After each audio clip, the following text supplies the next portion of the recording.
Hello everyone! Welcome to Bake It Yourself. At sa video nito ay gagawa naman tayo ng pandikoko. Simulan natin yan sa kinayod na nanyog.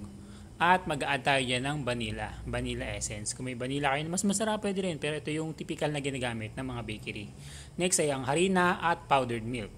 Yung powdered milk na gamit ko dyan para masarap yung Milk Boy brand. At next dyan ay ang asukal, white sugar. Pwede rin namang wash kung gusto nyo. At next dyan, no, ilagay nyo na yung salt. Nalimutan ko lang kagad ilagay dito sa video na to. At kung mapapansin nyo yung paghahalo ko, no, buhaghag lang yung paghahalo. Yan yung salt na medyo nalimutan kong ilagay agad. Para wag siyang mapiga, buhaghag lang yung paghahalo ng palaman ng pandikoko. Kasi pag napiga yan, magiging mabasa.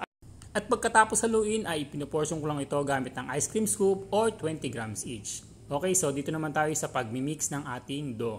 Unahin natin sa harina, first class, at lagyan natin ito ng shortening at asin.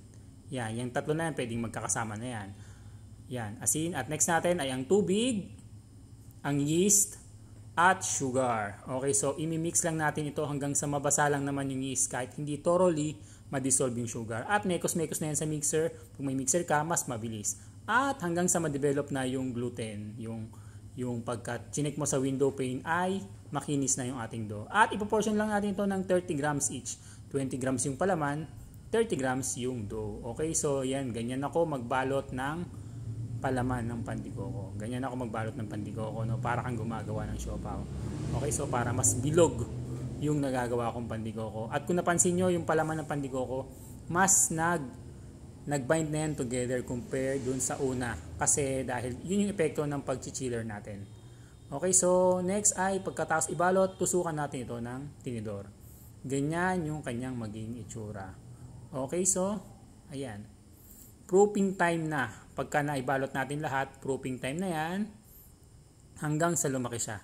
Okay, pag malaki na yung ating pandikoko na pinaalsa, saka lang natin ito papahiran ng egg wash. Mas maganda yung quality nun kumpara dun sa pinahiran mo kagad siya ng egg wash. Okay, so sinet ko na yung aking oven sa 200 degrees centigrade, no, sa ibabaw at 100 degrees centigrade sa ilalim. Kasi yung oven ko, nakokontrol ko yung temperature sa taas at sa ilalim.